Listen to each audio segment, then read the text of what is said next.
டேய் மச்சான், என்னடா என் ஆள் இருக்குல்ல, அந்த பிள்ளை ஃப்ரெண்ட்ட லெட்டர் கொடுத்துச்சு. அந்த பிள்ளைக்கே தெரியாம எடுத்து வந்துட்டா. அன்னையில இருந்து ஃபோன் பண்ண எடுக்க மாட்டேங்குது, மெசேஜ் பண்ணா ரிப்ளை பண்ண மாட்டேங்கிறா. என்னடா சொல்ற? என்னன்னு படிக்க வேண்டியதானே? இங்கிலீஷ் படிக்க தெரியாதடா. சரி குர்ரா. ஃப்ரம் வைனுசா. வால் பேர் வைனுசாவா? வினுசா மச்சான். வினுசா, அது பிரச்சனை இல்ல. சரி விடு. Respected sir. உன்னை எப்பாச்சும் ஆள் சாருன்னு கூப்பிடுமா? ஒரு தடவை சொல்லிருக்குன்னு நினைக்கிறேன். அப்ப உனக்கு தான் இந்த லெட்டர்.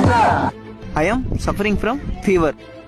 யாரோ ஃபீவர்னு ஒருத்தவே இந்த பிள்ளை டார்ச்சர் பண்றான்டா. என்னடா சொல்ற மச்சான்? பொறு I will not able to attend the class. இவனாலே அந்த பிள்ளை கிளாஸ்க்கே வர பயப்படுறான். ஃபீவர் யாரா? அவன் கிளாஸ்கார பையனா இருக்கும்டா. பொறு. This fever is very torturing me. Fever இருக்கல, அந்த பிள்ளை சாப்பிட விட மாட்டானா, தூங்க விட மாட்டானா. This is problem to me. இது அந்த பிள்ளைக்கு பெரிய பிரச்சனையாம்டா. பிரச்சனையா? என் ஆளுக்கு போய் இந்த நிலைமையில மச்சான். I want to leave sir. மாப்ள மூஞ்சி ரியாக்ஷன் மாறுது, என்னடா ஆச்சு? உன் லவ்வர் சாக போறேன்னு போட்டுருக்குடா.